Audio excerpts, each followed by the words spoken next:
Okay, here we go again. Welcome to the Otherppl Show. It's a weekly podcast featuring in-depth conversations with today's leading writers. It is a books and culture show. I'm Brad Listi, and I'm in Los Angeles. It's great to be with you. Happy New Year. It's 2026. We made it. The holidays are over. It's a new year. We have a clean slate. I'm actually not really sure that this slate is all that clean, but you know what I mean. We have another chance. We get to start over, give this another shot, try to evolve. My guest today is Jim Newton, author of a new book called Here Beside the Rising Tide, Jerry Garcia, The Grateful Dead, and An American Awakening. It is available now from Random House. Many of you out there who have been listening to this show for any number of years are well aware that I'm a Deadhead. I love Jerry Garcia. He's an artistic hero of mine. I've talked about that a bit on the show through the years, but this is the first time, 15 years of doing this, that I've ever had a dedicated conversation, pun somewhat intended, to Jerry and the band and its implications. And I feel like Jim Newton is the perfect person with whom to have this talk, because the thesis of his book is that Jerry and the Dead have had an impact that goes far beyond the musical, far beyond even the cultural. There are socio-political and economic implications even to consider. And the ripple effects, once again, pun intended, are huge, and they're still being felt to this day. The thing is still going, like 30 years after Jerry's death, which is fascinating and is testament, I think, to the power of the thing that he helped to create, and just the power of 60s cultural history, the counterculture. I'm endlessly fascinated by that. And that's a big part of the talk that you are about to hear with Jim Newton. It's coming up in just a little bit. Once again, the book is called Here Beside the Rising Tide, Jerry Garcia, The Grateful Dead, and An American Awakening. So otherwise, the holidays happened. It all went well. We survived. I tried to stay, positive about it. I tried not to bum anybody out. I did throw my back out on Christmas Eve. True story. I was doing Tai Chi on Christmas Eve, and I threw my back out. We got rain in Southern California for the holiday, which is sort of the equivalent of getting a white Christmas. Like, that's the Southern Californian equivalent. So it rained, and that's great. We need the rain. It's kind of exotic when it rains. Everybody gets excited and treats it like it's a big deal. And that's nice. But I'm such an outdoorsy person. I like to get out and do stuff that I felt kind of cooped up. I like to move around, and I couldn't really do so because it was raining. And so I tried to do Tai Chi, which Instagram has been telling me that I'm supposed to do because I'm a man in my 50s and it's supposed to be good for you. And so I found this workout on YouTube, and I was doing it, and I threw my back out. And it wasn't even that strenuous. It was kind of gentle. I don't know what was going on. I think maybe I was just tired. It's the culmination of an entire year to the holidays. We're almost there. My body was exhausted. Maybe I pushed it too hard. I don't know what happened, but I threw my back out, and then we had to go out to dinner, and I didn't want to spoil things, so I was trying to kind of grin and bear it, and I couldn't really stand up straight. And we went to this Italian restaurant, and sitting, when you have a low back thing, sitting is not good, right? Because it compresses the spine, and yet I had to sit. I couldn't stand up through dinner in a restaurant. That wasn't going to work out, and I was worried that I was going to, bum my family out. I was even worried that my wife wasn't going to believe me because, she gives me a hard time about how I'm sort of a bummer at the holidays. I don't like the holidays. I'm not trying to bum anybody out. I keep saying this. I just can't fake it. It's not my thing. It's like, those adults who really love Disneyland and they get into Disney and they like to go to Disneyland and wear the ears and all that. I can't do that. That's not me. I'm not even going to try to do that. I can't fake it. It would be weird if I did. I feel like people who are grown-ups who get super into the holidays, they're kind of like people who are super into Disneyland. I don't know. That's not me. I can't go there. And yet I think it's nice when children enjoy the holidays just as it's nice when children enjoy Disneyland, right? I'm not going to try to spoil that for anybody. So I was trying to walk the line between being my authentic self and also keeping things positive for the kids. And I threw my back out, and I sort of made my way through dinner. It was painful, but I did it. And we got home, and then I was lying down a lot for the next couple of days because that's really the only way to deal with the back.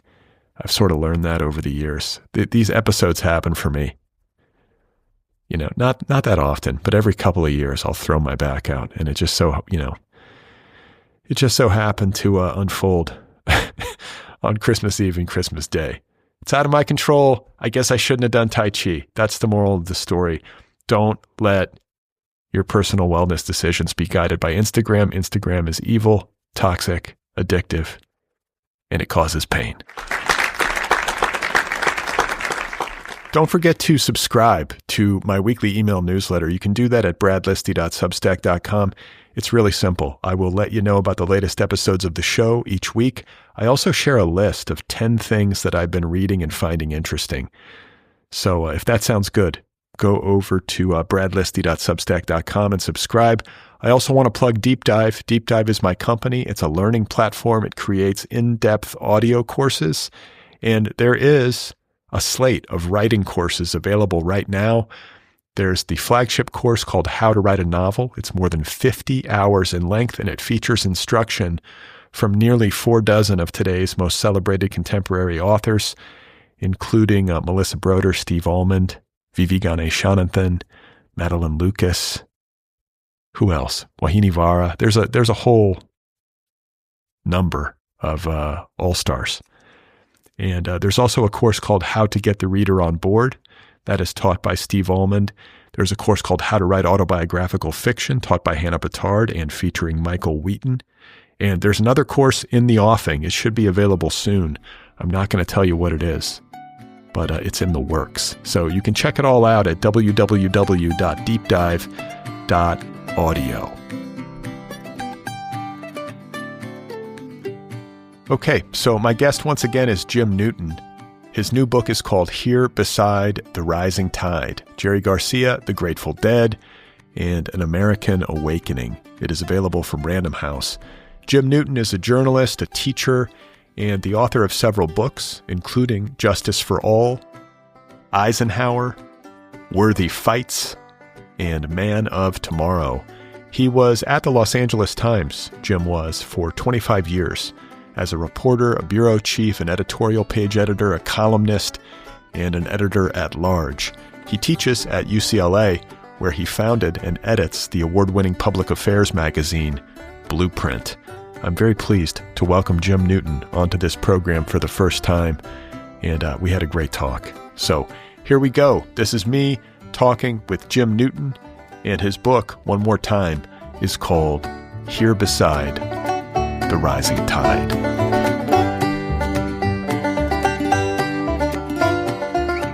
I guess I would offer them up more as kind of exemplar or model. And I guess the maybe that's too fine a distinction, but I think what you're getting at is correct, which is that I don't think the dead saw themselves, or certainly Jerry saw himself as leading people in the sense of taking them from one place to another or asking them to follow him. I think of the dead more, and again, on Garcia in particular, as living according to certain values. And those values include community and love and freedom, for sure, creative expression. And by doing that, setting an appealing model that others sought to emulate, right? And so it's leading by example rather than leading by direction. So, and I think that's consistent with Garcia's real unwillingness to ever use the microphone on stage to even to talk to people very much less to ask them to do anything. He was wary of the responsibilities and the power of that kind of authority, and he didn't regard authority highly. As he believed in a certain kind of chaos and in freedom in its most kind of elemental way. So I think that they are gigantically important to the counterculture.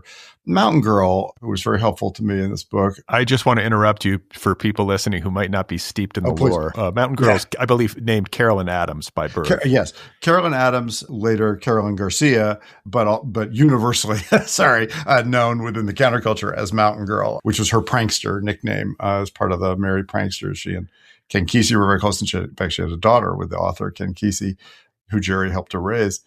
Mountain Girl, when I talked to her, one of several times I talked to her, she suggested the way of thinking about the dead in relation to the counterculture is as rennet as is to cheese. Now, I had to look up rennet, but rennet is the catalyzing agent of cheese. When I'm taking her word for this, but when you make cheese, it requires an ingredient to bring it together, to coalesce it into cheese instead of just a milk product of some sort. I think that's a kind of clever way of thinking about the dead and the counterculture. They didn't lead the counterculture. They didn't demand that the counterculture follow them.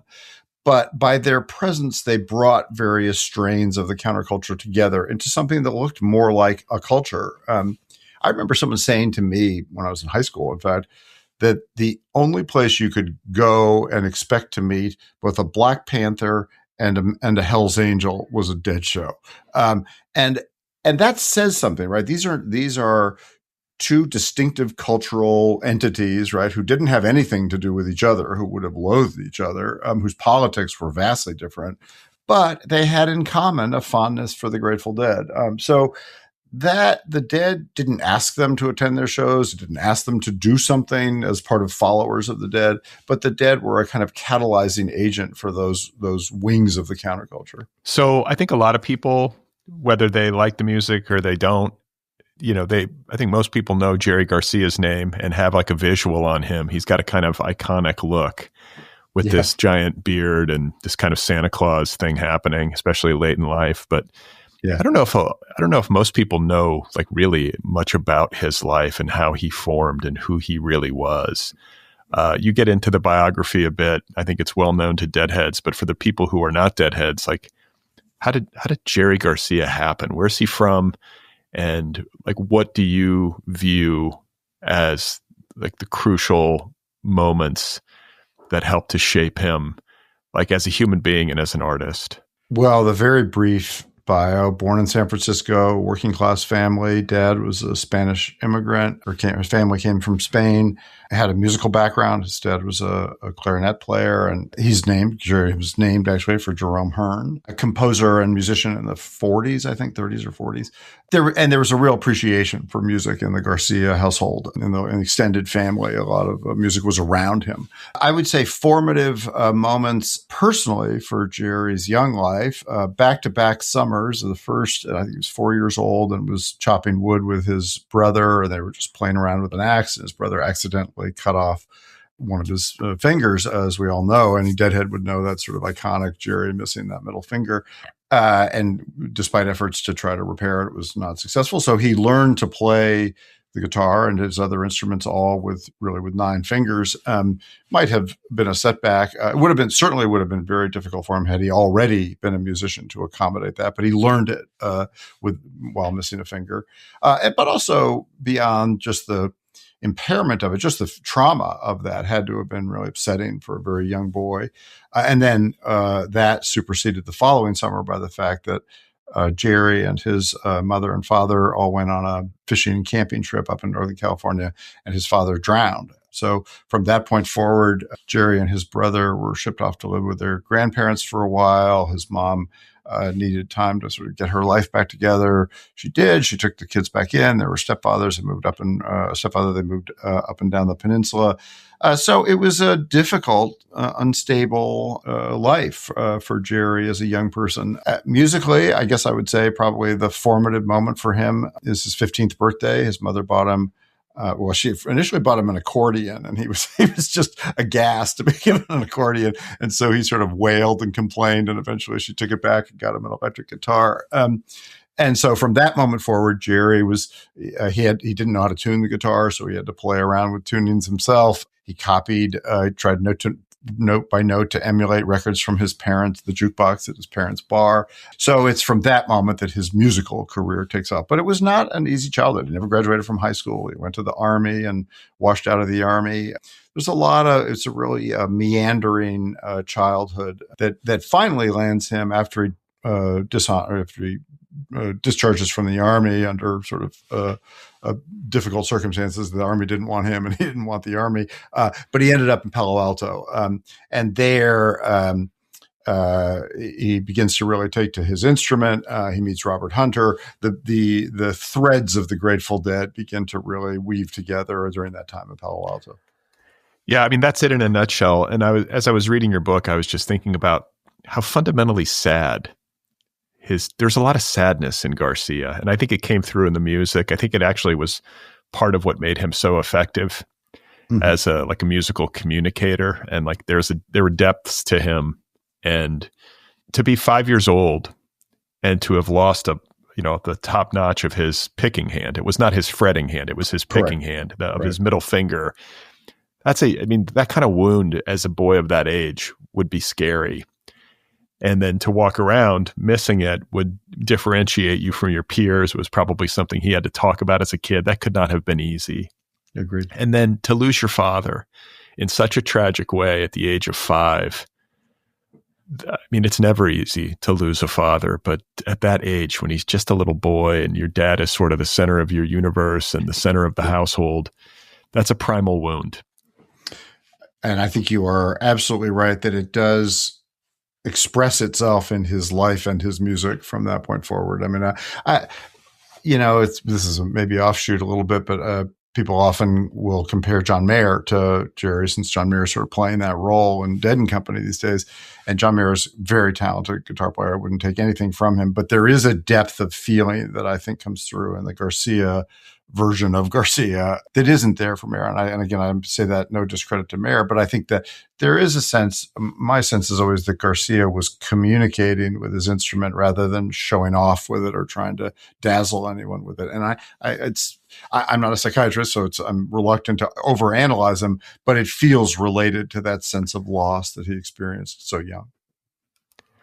So he has this stint in the Army, which is like comically awful. It's funny to me because, the Army doesn't just discharge somebody because they don't like the Army. A lot of guys don't like the Army and they're forced to stick it out. But like Garcia was so fundamentally ill-suited for that life that they were just like, yeah, let's get this guy out of here.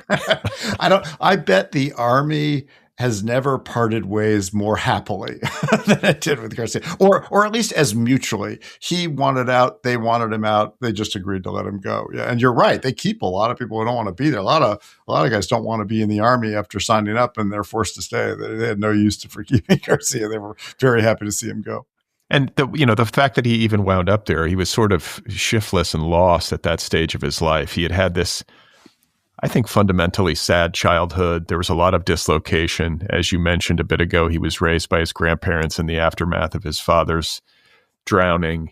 And, again, he lost his dad. He kind of lost his mom for a spell and was in this household being raised by his grandmother, who was, I think, the significant figure in his childhood. She was very charismatic and warm. The grandfather, not so much. But then he ended up losing them because he went back with his mom. So there's just a lot of dislocation. And I think kids need stability, maybe more than just about anything else. And he didn't have that. No question. And so didn't really take to school, at least in a traditional sense. I think his intelligence was, his teachers were aware that he was bright. And I think there were certain teachers that were aware that he had artistic gifts. Not only musically, but visually. He was a visual artist until the end of his life, at least on the side. But he goes to the Army. That doesn't work out. He's discharged. He ends up in Palo Alto and he's homeless. Yeah. He's living in his car. He's living in his car. And this is where he meets Robert Hunter, which I think most deadheads or people with a passing knowledge of the counterculture will know who Robert Hunter is. But for those who are uninitiated, this is Garcia's lyricist and a key figure in the band. Yeah, I mean, So early on in the research of this book, someone asked me or suggested to me that the three great geniuses of the Grateful Dead are Jerry Garcia, Robert Hunter, and Phil Lesh. And then there are, of course, other important players. But in terms of really just phenomenal contributors musically and intellectually, and Hunter is certainly one of those. Gifted poet, thinker, gifted in language, did a translation of Rilke's poetry at one point. Very steeped in classics. The references, the literary references that run through Hunter's lyrics, from the Bible to Shakespeare to Oriental and Asian philosophy. There's all so many threads, and then all the way from that to gamblers and trains and wolves in the West.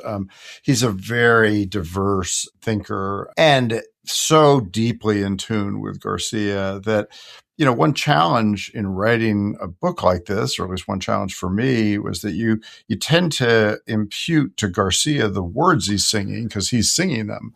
But in fact, it is Robert Hunter who actually wrote them. Garcia was very involved in it. Sometimes they worked closely together. Sometimes they were further apart and sort of exchanged music and words. But they understood each other at a level that I think does make it fair to assume that if Garcia is singing it, that he's also feeling the words, even if he's not the person who put them on paper. And that has to do with just the depth of their relationship. Yeah, it's reminiscent of Elton John and Bernie Taupin, who have a similar thing going, like Elton. For some reason, those words, the music just occurs and there's an easy back and forth. And, Garcia, it's fascinating to me, like musical prodigies, people who have that gift, because he gets this guitar at age 15, this electric guitar, and he just starts banging around on it with, I think, his cousin and becomes obsessed. I think to be an obsessive is a necessary component of anyone becoming really good at anything. And that was certainly the case with him and the guitar. And, he went from age 15, getting an electric guitar and just sort of messing around on it, to by the time he's 20, he's teaching lessons. He's like kind of a master of the instrument, at least by most people's standards. That seems to me really quick. Yeah. And he was so obsessive that it was irritating to people around him. One of his first girlfriend, Barbara Bridget Meyer, talks about being at parties with him, and people would ask him to put the guitar down, and he would just sit there running scales and playing, and he just wouldn't, and it drove her crazy. I think it is genuinely obsessive behavior. But as you say, I don't know that anyone becomes brilliant at an instrument without being obsessive about it. And so, some of that is gift. Some of that is just a kind of musical insight, an eclectic mind that allowed him to latch on to different musical styles, to see interesting things in bluegrass and country and rock and roll and jazz. But part of it is just a relentless commitment to practicing and working on it. Later in life, he learned the pedal steel guitar in a few months, really. And people describe that as one of the most difficult instruments to pick up. Now, by that time, he was already a brilliant guitar player, so undoubtedly gave him a head start. But he really did have both a gift for music and also an obsessive determination to perfect it. Didn't he also play the banjo a little bit? He did play the banjo. In fact, you can hear his banjo playing in his guitar playing, that sort of one note at a time feel that his solos have. There's not a lot of slushy chording in his music. It tends to be a note at a time. And a lot of people attribute that to his background as a banjo player. Yeah. Well, I mean, he had a huge affinity for bluegrass. I remember reading about him taking this like big road trip to Indiana to see Bill Monroe, I think it was, when he was young. And that was like his trip to Mecca. Yeah. But that was the music. That was the music that really lit him up early in his life. And it came around, I think, later in his collaborations with David Grisman. It was something he carried with him. And you can feel it sort of filtered through the work that he did with the Dead on the electric guitar. Definitely. But, we now get to Palo Alto, homeless, living in his car, and getting to know Robert Hunter, which became, I think, creatively one of the most fruitful, if not the most fruitful, relationships in his life. But there's one more formative experience formative tragedy that we have to touch on, because I think this is it's like a triumvirate. This is the third thing that happened to Garcia that I think really formed him as a human being. And that was this car accident that he was in that claimed the life of one of his young friends. Can you describe what happened? Yeah, it's I'm trying to remember. I think it's 5 people in the car one night. They had been at a party at a place called the Chateau, and then in Palo Alto, sort of on the edge of the Stanford campus. And they were driving home, and I think they were driving Paul Spiegel, who was the young artist living in Palo Alto, son of a newspaper writer for one of the San Francisco papers, and they were driving very fast near the VA there in Palo Alto, and they came around a bend. The car flipped.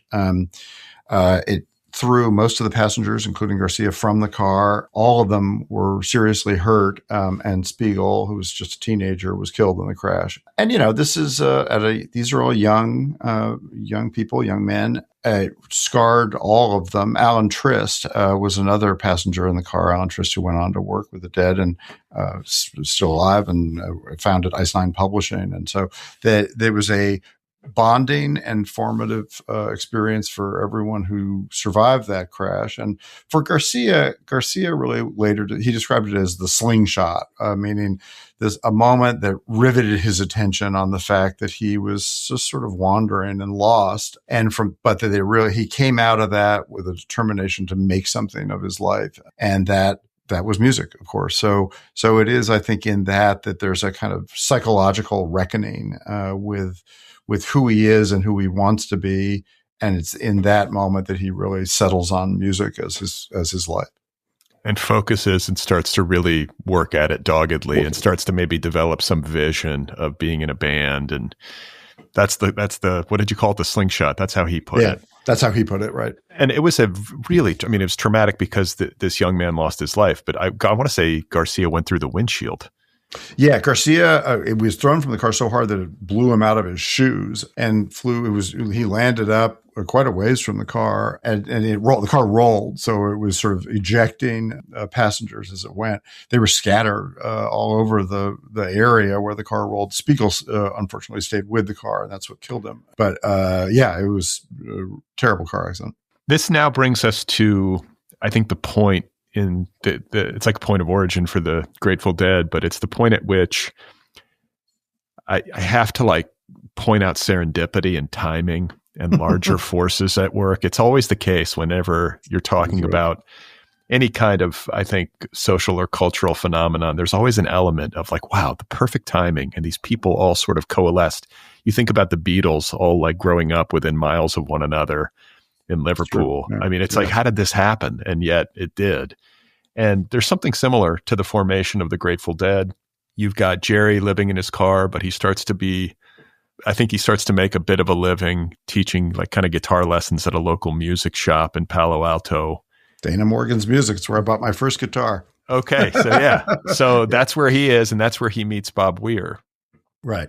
Famous, all Deadheads know this little story, I'm sure, but Bob Weir is walking by Dana Morgan's in the alley on New Year's Eve one night and runs across, here's Garcia, here's music coming from the studio, ends up meeting Garcia. They play at first they think Garcia says, well, he's not sure he can pause to play because he's waiting for his one of his music students to arrive, and Weir sort of gently pointed out that if it's New Year's Eve, he's probably not coming.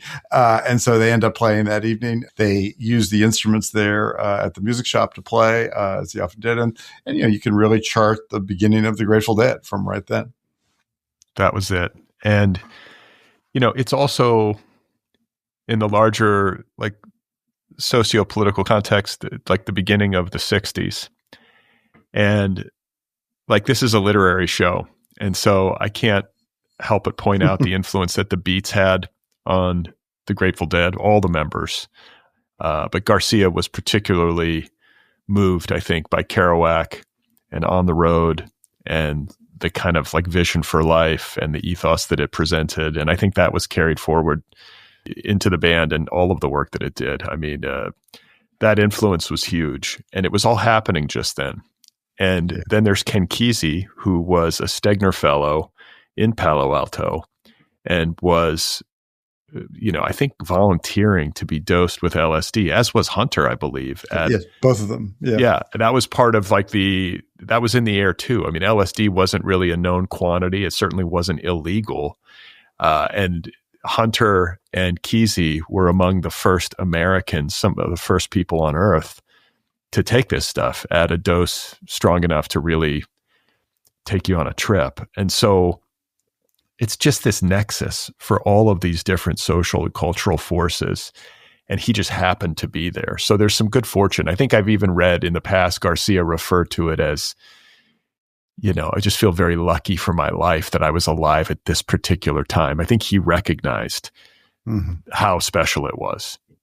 Yeah, I've thought about this a lot. I don't think it's not an accident that the Grateful Dead wasn't born in 1950 or 1980, and it's not an accident that they weren't born in Indiana or Wisconsin or any other place, right? There is a particular time and place specific aspect to how they came into being. And I think the influences you just cited are precisely the right ones, which is to say the beats, which Garcia had been exposed to at the Arts Institute in San Francisco as a high school student. He had a teacher there, Wally Hedrick, who was a beat artist, who gave him his first copy of On the Road.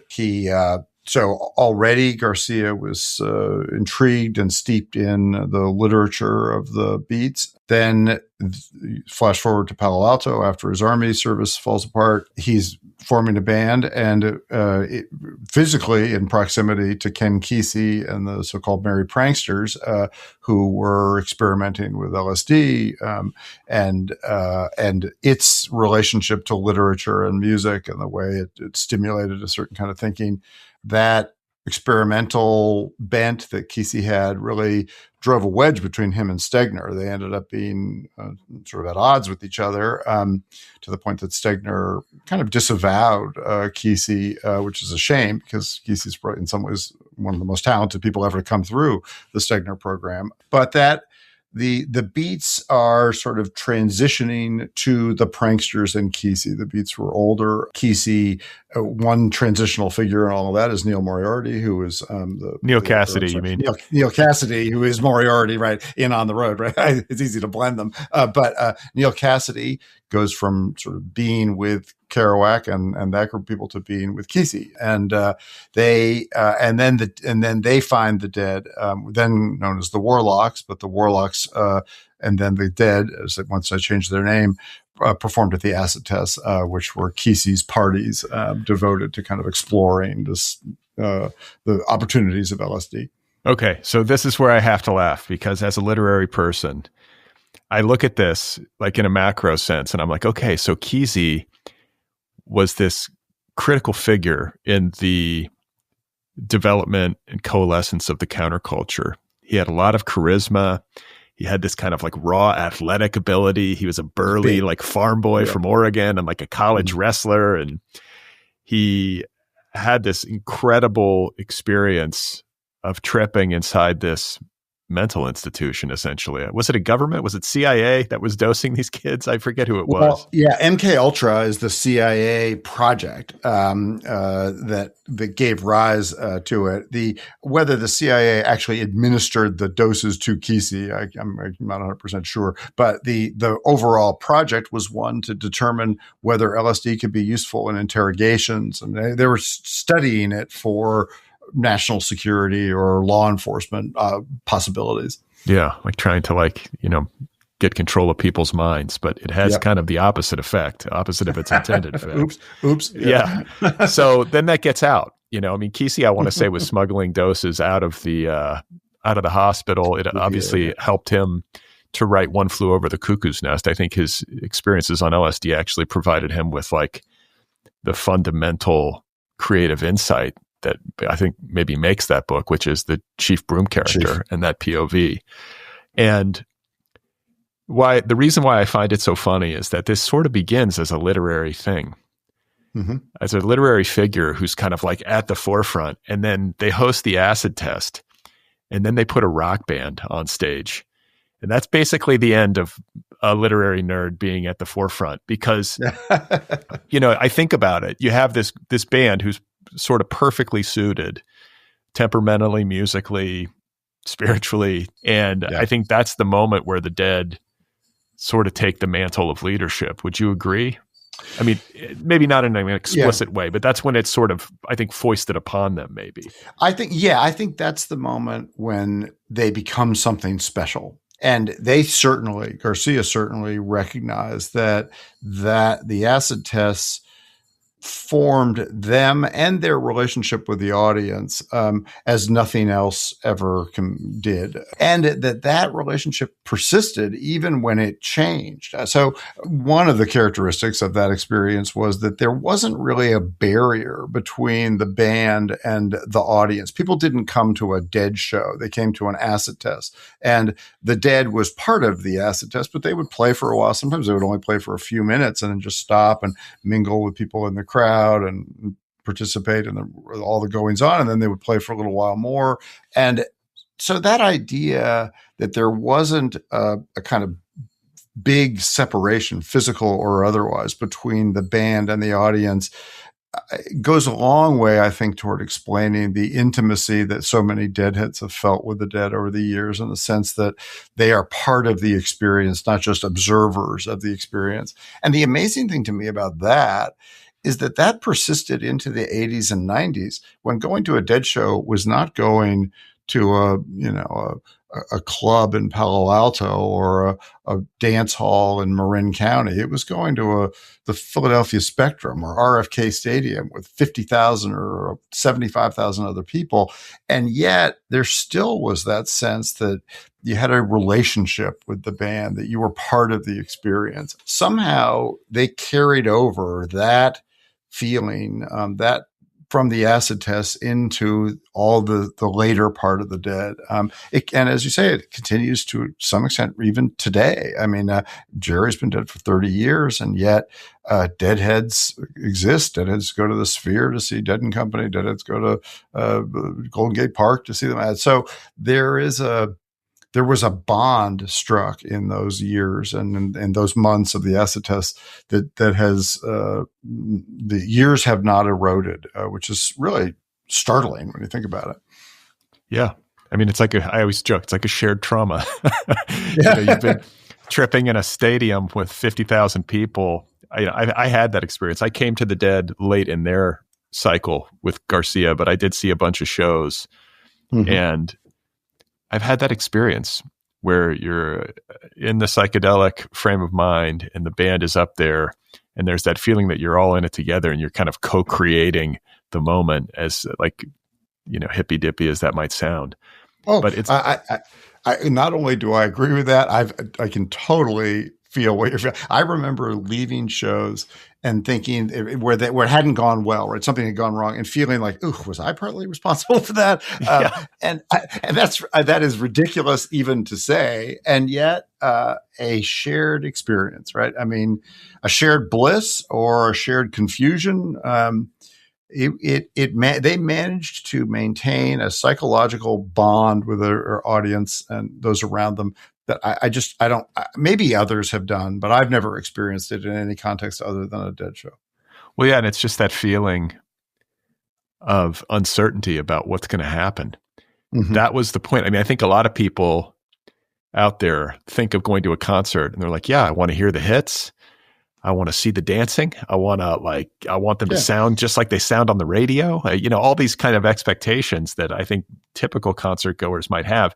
And you say, well, yeah, there were a lot of nights, especially in the years that I was seeing them, where the Dead were terrible. And Jerry was, it was pretty rocky, but there were still some great moments, and maybe even a few like end to end great shows. It wasn't that it was totally a bummer. It was just that, Jerry was not in great health. The band was maybe not at its most powerful, but it was not knowing what was going to happen. And then on an especially good night, the thrill of everything really coalescing and things working super well. Mm-hmm. Yeah. And as you say, even on the nights when a lot went wrong, when lyrics were forgotten or things were out of tune or whatever, there were always moments that felt transcendent. And that is a part of what made the band so popular for so long as a touring act, I think, as opposed to as a recording act, is that it was different every night. It was a wild ride. It could be great. It was always different. It was improvisational. And so it was a little dangerous. It was a little scary. And they could make mistakes, and Deadheads were forgiving of it. So they felt the freedom to do that too. And again, that is about the relationship with the audience, right? I never all the times I saw the Dead, I never heard a person boo. Like it was inconceivable that you'd be upset that they'd played something poorly, right? It was just amusing or interesting or different. That's a gift that the audience gave to them, and that they could try things and know that it wasn't going to be devastating if it went badly. I'm not sure if Jerry Garcia ever fully memorized the lyrics to Terrapin. I feel like he screwed them up. Like every time I saw them play Terrapin, he was in and out. But nobody, like you say, nobody ever gave him too hard of a time. Mostly people just laughed and kind of like, and he had a good sense of humor about it too. But when it comes to the cultural import of the Dead and this kind of bigger picture take, I think that's what I sparked to most with your book, is that it makes me think about what is the point of art?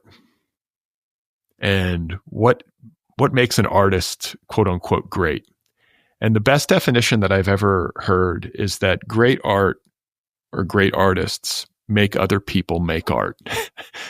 Wow. It elicits creativity in other people. It activates them. It's not that they just are there en masse, like taking it in, though that's there too, but it actually inspires people to be creative. And that can mean making music. It could mean making visual art. It can mean living creatively, taking a new approach to life. I think that's sort of encompassed by it as well. And then I start to really extrapolate, and I think of all the different ways that psychedelic culture and the Grateful Dead have impacted the wider culture. And it's just extraordinary. It's kind of limitless. You think about Silicon Valley and the tech industry and all of the ways, good and bad and in between, that industry has affected the way that we live and communicate and operate and share art and all the rest. The Grateful Dead has its imprint all over that. And very likewise, I think the Dead, I have to emphasize, they had really good instincts. I don't think any of this stuff was super premeditated. I just think they were tapped in, and they were smart, and they were experimental. And so they tried things, and they had some success. And I think of taper culture, fans going to their shows, recording the concerts, and then freely exchanging them. Mm-hmm. And the band received nothing for those recordings. At the time, that was considered crazy. And yet, when you think about what was to come with Napster and with digital media and the exchange of, or the Spotify of it all, or, the Grateful Dead really were predictive and way ahead of their time in terms of how they built their band and communicated with their fan base. There's just a lot of influence that you can feel throughout the culture. That's a lot. I mean, that's a huge jumble, but it's hard to talk about it without making it so, because it does have so many implications. Well, believe me, if you're preaching to the choir here, because yes, I would agree with everything you said, especially the interesting thread that runs from the Grateful Dead into cyber culture and social media, and that through the tapers, through the Dead's embrace of technology and open sharing of music. The Dead, it's looking at the Dead's influence, or Jerry's influence. It's tempting to start in musical terms, because that's what they were, obviously. But in some ways, the bigger ripples are beyond that, are in the culture, in media, in business, even. I don't believe that I have ever run across any group of people who made more good decisions by accident than the Grateful Dead. And the taper, you mentioned the tapers. I think it's worth saying something more on that, because that's in some ways the biggest of them. Everything about allowing fans to tape shows cut against the conventional wisdom of the music industry. The whole way the music industry was structured in those days was that bands recorded albums and made their money on albums, and they toured to promote albums. And if you allowed people, and if you played the album for the audience, note for note or close to it, and allowed people to tape that, then why would they buy the album, right? They'd have a tape of it. So the music industry was mortally offended by piracy and taping of concerts, and just simply did everything it could to stop it and police it. The Dead took exactly the opposite tack, but not because they thought about the questions for the music industry. They had people who were already taping shows. They themselves, as young people, had taped other people's shows. And the problem was that other people going to Dead shows were irritated by the tapers because they would shush people around them and they were trying to get better quality tape. So the Dead created what they first called the tapester section and later called the taper section, where people could just bring in equipment and tape at will. And the only real community understanding that went with that is they wouldn't sell those tapes, that they would trade them with others who had the tapes. And it was enough of a unified community to kind of self-police that. And so taper culture took off. And what it then proved as a business model is that you don't have to sell one ticket each to 1 million fans. You can sell 10 tickets each to 100,000 fans, and it's the same number of tickets if they follow you around the country and make tapes or just enjoy the shows, and you're playing differently every night. And the Dead wasn't making that much money on albums anyway, so it didn't really cut into album sales. And moreover, the songs weren't duplicative of the album. So if you had gone to a show and liked it, you'd probably buy the album. You wouldn't assume that the tape would cover the album. So it worked in every respect for the Dead, but it started by trying to address this little problem of the irritation caused by tapers, not by some grand analysis of the music business. Their career is studded with little things like that, where they slid upon something innovative and meaningful and powerfully influential without trying to do so. Yeah. I mean, their newsletter even, I mean, they had a kind of like a retro, like paper newsletter that went out in the early days of the band. They were always very savvy about community building and communicating with their most ardent fans. And I want to rewind because I think there's a pivotal moment of psychedelic insight that Garcia lit upon in Los Angeles at the Watts Towers. And I can't recall if you write about this or if I'm conflating it with something else I've read. Maybe. Yeah. Well, you may be both, but yes, I did write about it in the book. Yeah. Okay. Yeah. But I'd love to hear you talk about that moment.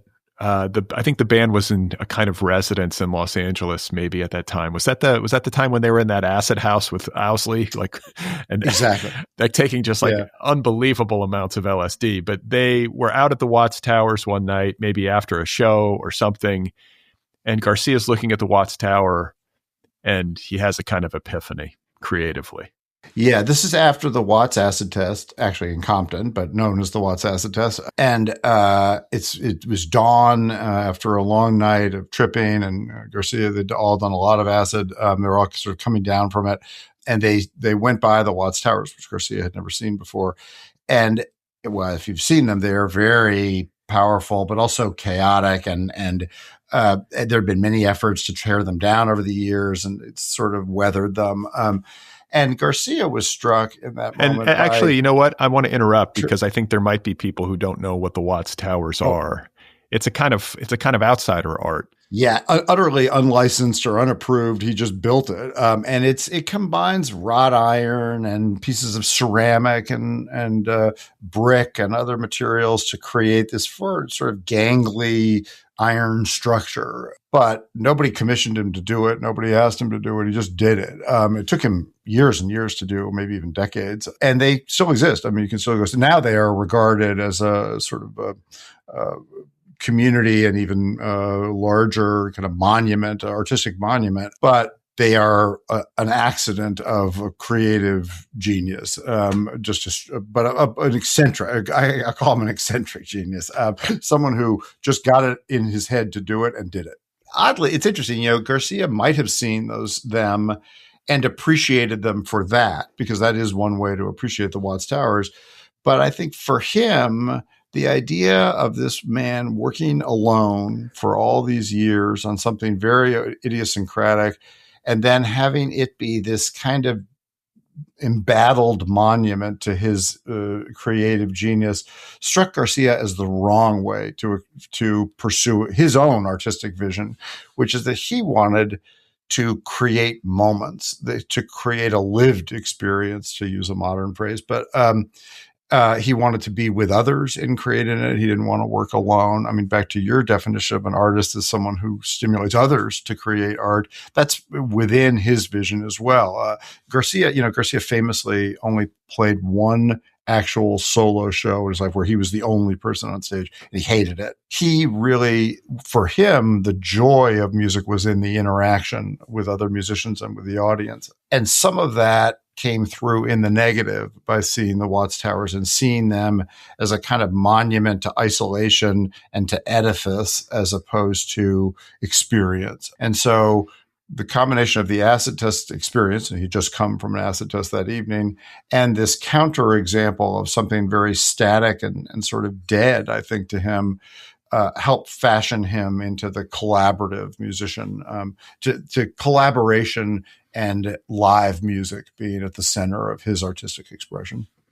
I mean, it's as fundamental of an insight as you could possibly have when you consider his life and work and the life of the band and everything that's come after his death. I mean, I think it's an extraordinary insight, and it's something that, if I'm being honest, I've never shaken as a literary person who works in this solitary way, trying to make books.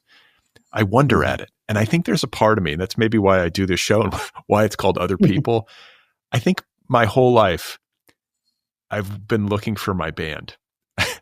I'm not musical at all, but like, I think there's real truth in it. I think that the most powerful kind of creative act is one done in community and in conversation. And that's not to say that books are like illegitimate. I mean, they have their place, right? And they can have a very powerful communal impact in their way. Certainly they can have a deep, like, psychological and even spiritual impact. And there's a necessity to reading, but I think I'm like, what's the way to maybe marry that impulse with some sort of like group activity? And I don't know if I've ever been able to locate it.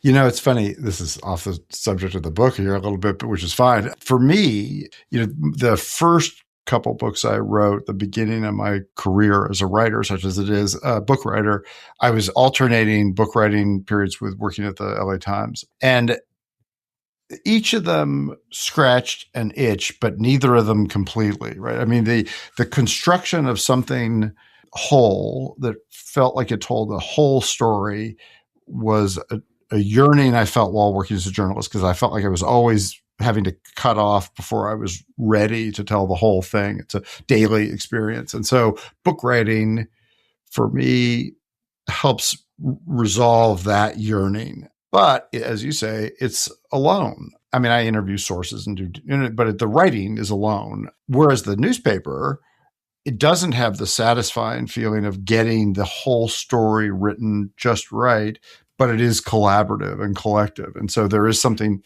to this day, every election night, I miss being at the paper. There is something about producing not exactly works of art, but works of significance with others that is satisfying. And Garcia certainly felt that. So there's a political, speaking of politics and this other hat that you have worn in your career and have worn as a writer of books as well. You wrote about Earl Warren and you wrote about Eisenhower. There is a kind of subtext or a sub-narrative to your book that kind of posits Reagan in his early political life as governor of California against Garcia as this kind of like unwilling leader of the counterculture movement, or like its figurehead or whatever. And I think that's a pretty savvy analysis and it's not something that I necessarily had thought of as much as maybe I should have, because they did rise at essentially the same time. Yeah. Oh yeah. I mean, that period we were talking about a few minutes ago of the acid test is coincident with Reagan running for governor. So the acid tests are in 65 and 66. Reagan, up to that point, best known as the president of the Screen Actors Guild and also as a spokesman for General Electric. Reagan is sounding out and then launching his campaign for governor in early 1966. And Reagan ran as the antithesis of the counterculture. He ran as the counterculture. And in fact, I talk a little bit in the book about the notion that there is a kind of a pendulum aspect to American politics, and I'm sure other countries' politics of innovation and backlash, and those moving in opposition.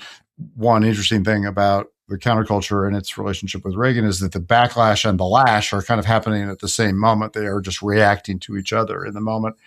Reagan and his campaign often explicitly criticized dances, concerts, licentiousness by young people at Berkeley and elsewhere. And though he didn't campaign against the Dead by name, he certainly was campaigning against the culture that the Dead represented. So yes, to your point, I would say the Dead did not imagine themselves to be political. Garcia was offended by politics. If what we mean by politics is candidates, campaigns, fundraising, endorsements. So in that sense, I think the Dead are not properly thought of as political.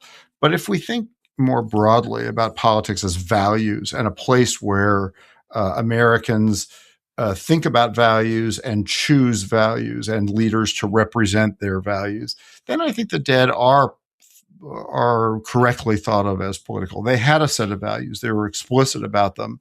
They were serious about them. They lived them. They didn't advocate them. And back to our earlier conversation, they didn't advocate them in the sense of urging other people to follow them, but they lived them in an appealing way that others chose to follow. So in that sense, they and Reagan, I think, are antitheses of a value proposition that starts in California, and they kind of duke it out indirectly in California. And some people move more in the direction of the Dead and others move more in the direction of Reagan. And then they take that same contest of values to a national stage in the 1980s when the Dead are becoming a national phenomenon and Reagan is president of the United States. So there's never a vote. People never get to vote for the Dead versus Ronald Reagan. So we don't have a tally to present, but they do represent polar opposite ways of living and of thinking about things like freedom. And it's interesting, I think, from my perspective, to think about them as kind of circling each other over the decades. Yeah, like the way that I simplify it to myself is that they're emblematic, these two forces, political and cultural forces, the Dead and Reagan, of kind of essential argument, or one of the essential arguments of human life and American political life, which is the deeper truth. Individual liberty or collective responsibility, the community or the sort of lone cowboy way of organizing, ourselves as a community, or not organizing it, as it were. And I think we live in a country right now where this sort of lone wolf, hyper-individual, hyper-capitalistic model is prevailing. And we're sort of seeing what that looks like. I think what's interesting, personally, I think that the communal, and I think you would agree, I think any deadhead would agree that the communal is the stronger force. It goes back to this epiphany that Garcia had at the Watts Tower. Like there's something more deeply true about it. That said, the Dead were also, like, maybe their fundamental theme was human freedom and individual liberty. They even had a song called Liberty, so there was that. Best, but yeah. Yeah, but it's like, it speaks to like yeah. that impulse, and it's not that they dismiss it, nor do I. It's just this question of which is the deeper truth and which should be the more like prominent guiding light in terms of how we think of ourselves and our reality and how we relate to one another and to our environment. I couldn't agree more. And I think that it's not a resolvable struggle. There's always going to be some value in each of those ideas. But I would say this, and just to tip my hand to where I come down on it, but the idea of the lone individual actor in this, a sort of Ayn Rand vision of is almost always a little bit bullshit. I mean, in the sense that, and Obama talked about this, took some heat for this during his presidency, that the founder of the company that makes billions of dollars uses the electricity that's provided for him by the government and the road that somebody else built and the sewer system that carries away his effluent. So there's, I mean, I don't think there's any great individual success that doesn't require some social structure around it. And in that sense, to use your phrase, the truer organizing principle to me always has to rely on some communal cooperation and integration. Now, but that doesn't mean it isn't worth thinking about and valuing individualism. And I don't think the dead would argue to the contrary. Certainly Jerry wouldn't argue to the contrary. There's a moment, as you say, I think Garcia was uninterested in being told what to do, whether that was by the right or the left. And there is a moment in 1970 or so where this idea takes hold that it should be, quote unquote, the people's music, that principle of collectivism extended to music. And people said, well, you should be required to play your shows for free. And I don't think anybody played more free shows than the Grateful Dead did over the years. But Garcia took some umbrage at that. And he would say, where were you when I was learning to play the guitar? Right. I mean, this is what I do. And I frankly deserve to be paid for it. Now, the way the Dead resolved this, both philosophically and practically, this erupted a little bit on their the so-called Festival Express, this tour across Canada in 1970, where there were protests, people demanding that they play for free. And so what the Dead did sensibly was to play paid performances and then would play an afternoon in the park the next day. So people who couldn't pay to go to the paid show could see them for free. So it wasn't that they rejected the idea that they should try to give away their music, but Garcia did reject the idea that other people shared in the ownership of his work. So, even he, in this creation of this larger Grateful Dead family and this valuing that he placed on community, even he saw a place for individual expression and even compensation for individual expression. So I don't think the two ideas have to fail to acknowledge each other. They can coexist, but I think there is that within that sort of universe of values, the communalism, the community, the values of being together are the ultimately are the truest of the truths within the Grateful Dead community. So it's also not without its messiness, this culture and this kind of experimental way of living and kind of testing boundaries. Garcia famously had large appetites for drugs and food. I think those appetites, kind of ended his life at a very young age. I mean, I'm 50 now. I'm thinking like, oh my God, when I was seeing him, he was my age. And I thought he looked like he was 80 years old. Definitely. So you have to acknowledge that part of it. I don't know how much there is to say. I mean, it seems pretty obvious that if you're, shooting heroin and smoking 2 packs a day and eating Haagen-Dazs ice cream 3 meals a day, it's probably not going to turn out well for you health-wise. But that was certainly a part of his life and a part of his creative life. Mm-hmm. Yeah, the whole Jerry's drug abuse is tragic. I think it's hard to have one view of his drug use. LSD and marijuana, or as a young person, he found liberating, and I think were liberating. I think they did create space for him to observe and experience things that he wouldn't otherwise. I don't think there is a Grateful Dead without the acid tests or without LSD. So in that sense, there is a positive, formative place early in their lives for drugs. As the drugs moved from LSD and marijuana to heroin and cocaine, they become much more destructive. And and not just physically destructive. Garcia's, it's a little hard to pinpoint when Garcia started smoking heroin, because he hid it from people. He said it was China white or Persian white, or there was a Persian opium smoking powder, I think he called it at one point. I mean, he was evasive about it. But it got worse. And also it didn't take hold and never let him go. He had periods of sobriety and cleanness along the way. There were interventions or a lot of attempts to get him off the drugs, and he would get off for a while. And you could see it in the plane. He would get better for a while and brighter. But in the end, it took a real toll on him, not just physically and in combination with the other things you described. What I find especially tragic about it, though, is that it isolated him, as it does so many addicts. The same person who had the insight at the Watts Towers that he didn't want to do this alone and didn't want to create a static body of work, but wanted to be with people and play with and for people, increasingly was by himself.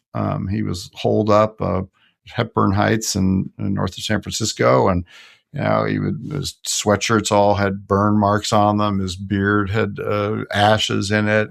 He smelled bad. It was hard to be around. He didn't want to be around other people. And that's what makes me saddest for him in those last years, is that it prevented him from enjoying the thing he wanted most to enjoy. I don't know. Jerry was 53 when he died. I was older than that when I started this book. We can never know what he would have created with the years that he might have lived had he not fallen ill to addiction. He did a lot in the time he had, and so it's possible just to be grateful for that. But as I say, most feel for the loss for him, not in his early death, but in the way that it stripped him of joy in those last few years.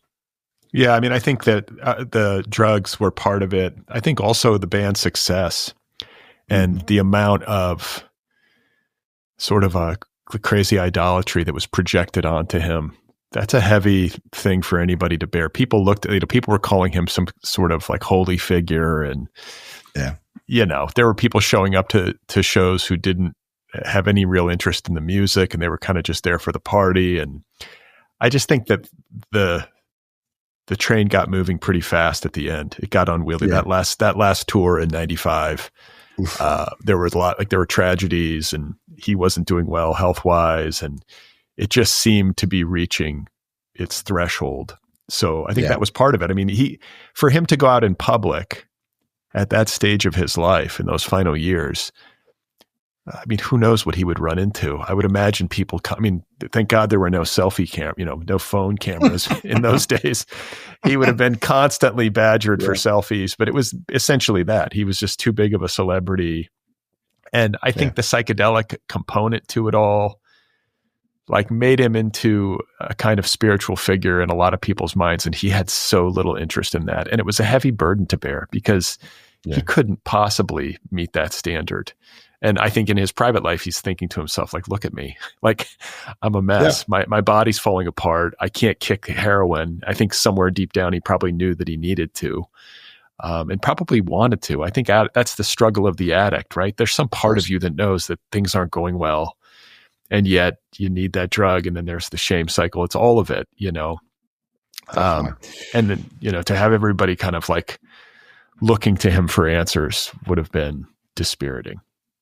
Yeah, and for a guy who spent his life trying to pursue an artistic idea and not be responsible for other people's well-being or even his own, really, suddenly to be that, right? I mean, one byproduct of the business model that we talked about earlier is that because albums never really supported the Grateful Dead, it was always touring. The downside of that is you can't stop touring. And there's hundreds of people's livelihoods are at stake at that point, not just him or his families. I mean, there's a whole industry around the Grateful Dead. And so to stop touring is to put those people out of work, and end to end, whatever residual joy there is in interaction with an audience and performing live. And so I do think he got locked in a way that he just couldn't really find a way off. And I don't know, none of us can know if had they been able to take a break, had they really been able to,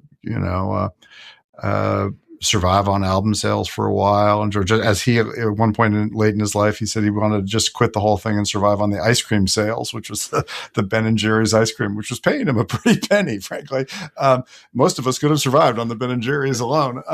But yeah, I guess, and this the last thing I would say on this, I guess, is that there's nothing I came across in all the research of the book that made me think this is a guy who wanted to be famous. I think he was willing to be famous if it allowed him to be an artist, but he didn't set out to be an artist so that he would be famous. He has a great comment that I use somewhere in the book where he says that the thing about being famous is it forces you to think about yourself all the time.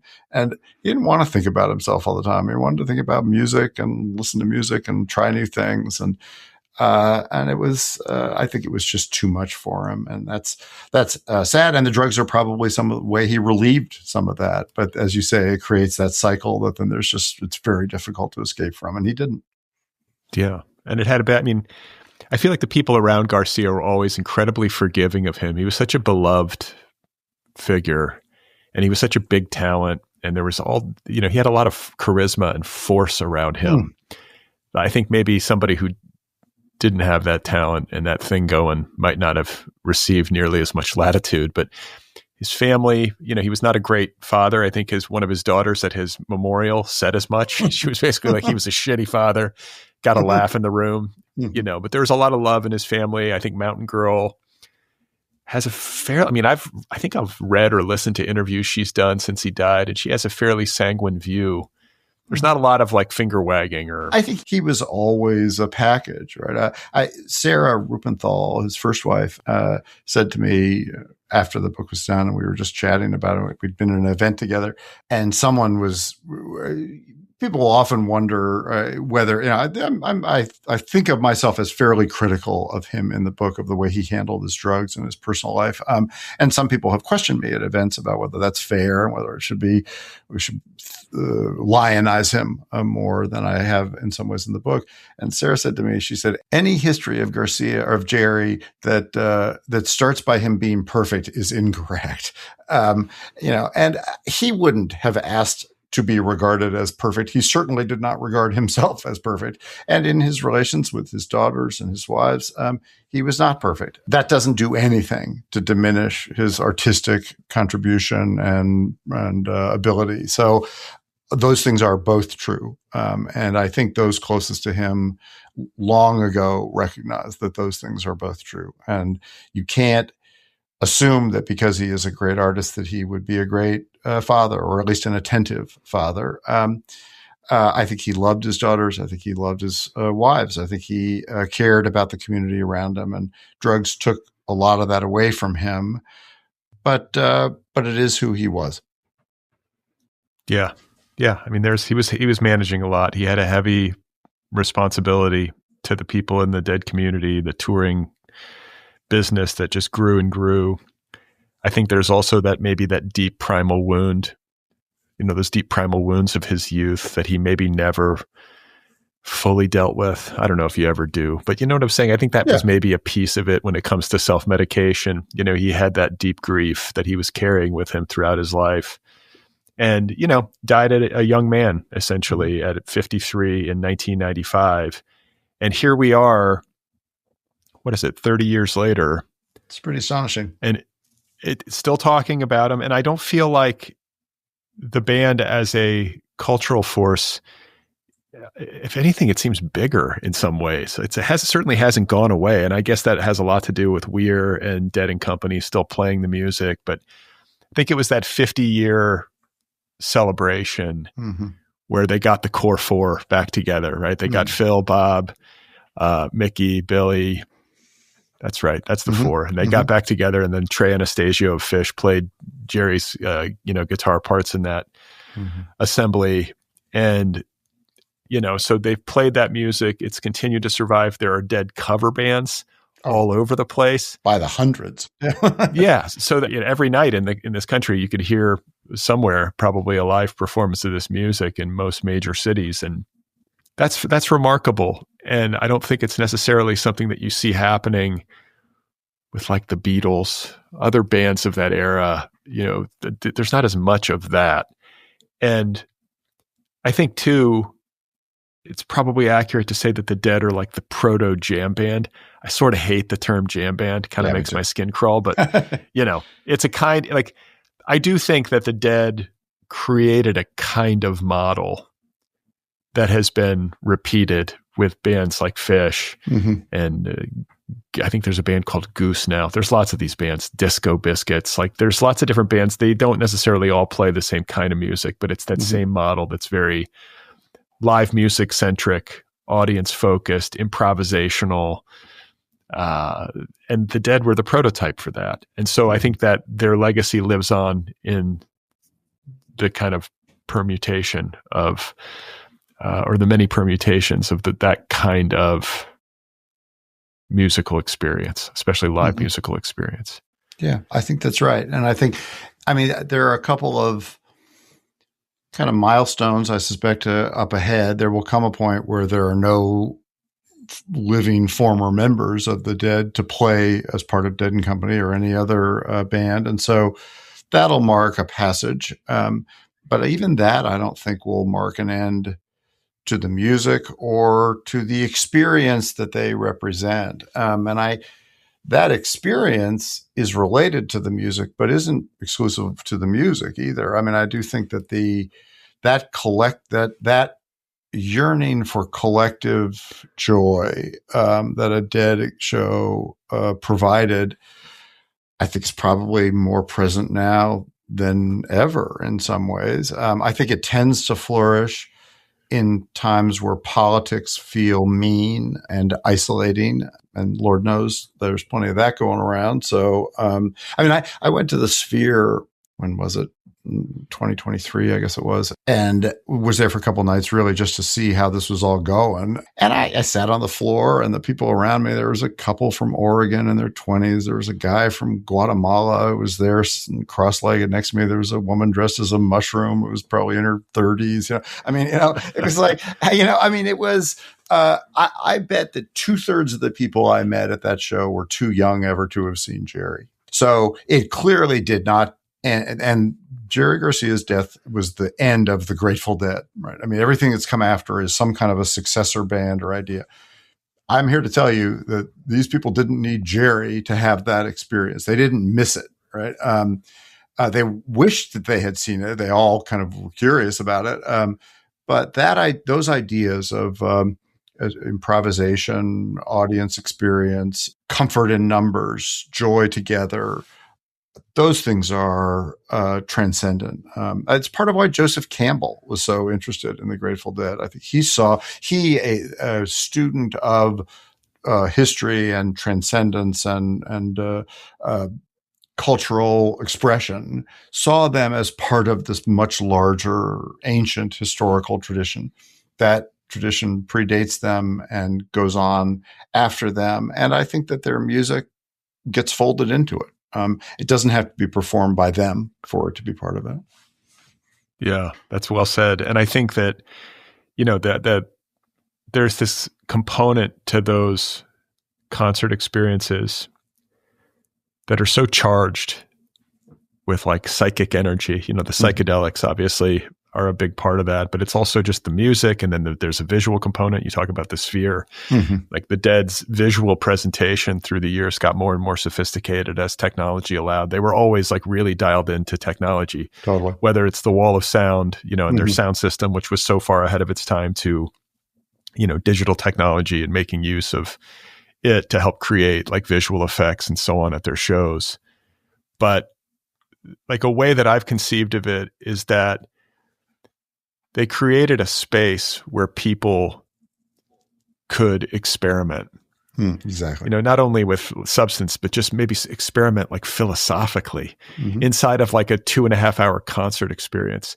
It was a place where you could maybe try on different modes of being And if you went on tour, you could actually live it, right? You lived in this kind of barter economy or this sort of like roving band of gypsies, and people were selling necklaces and paying for gas to get to the next show. But it was a way to live outside of the straight world and a way to live outside of the kind of capitalist construct. And it was a way to be a part of this kind of carnival-esque community, which was, especially for young people, it's an incredibly exciting, fun way to live, at least for a time. It could be, it has its downsides and its exhaustions, but that's a remarkable opportunity for people to have. And I think that one of its successors, or I see a lot of parallels in Burning Man. I've never been, but just as a place where people can try on different modes of being. I mean, Burning Man gets shit talked a lot, just like the Dead gets shit talked a lot. I think people sort of eye roll. They're like, oh, it's dirty. There's hippies. Everybody's naked, gross, or whatever, But I went once years and years ago in 1999, and it was extraordinary.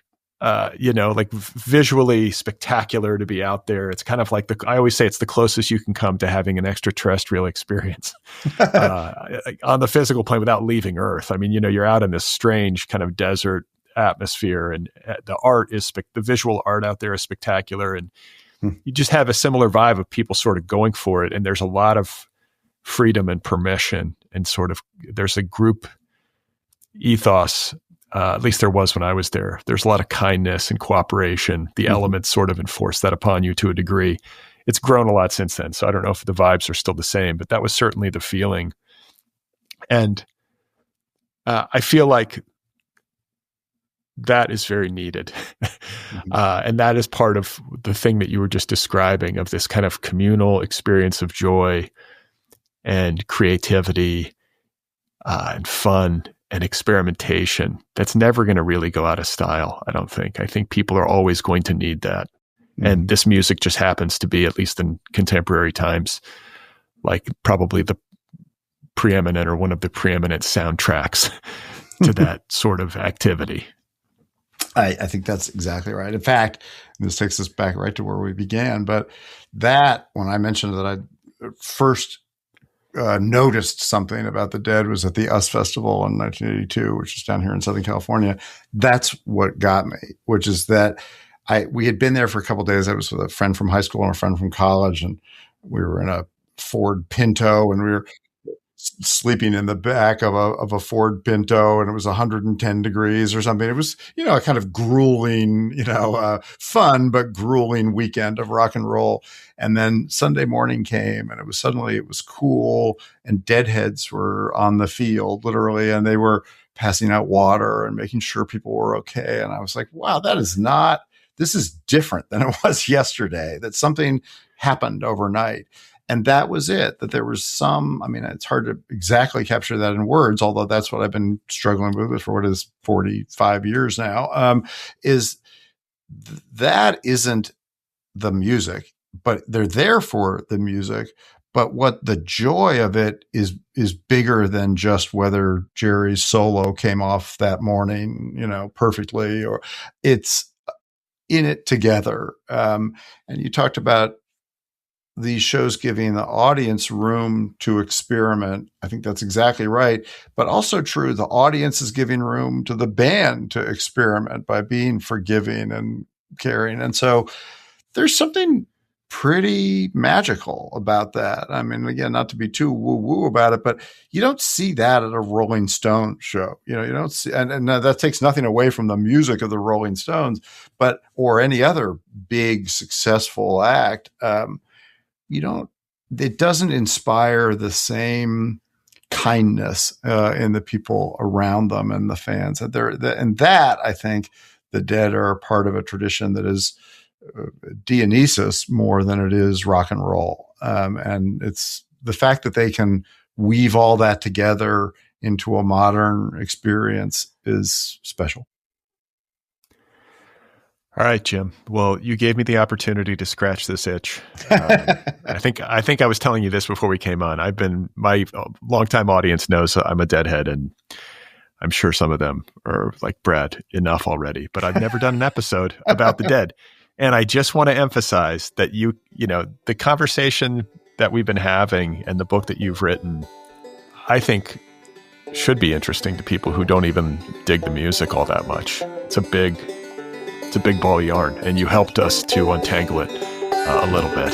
I appreciate it very much. Thank you.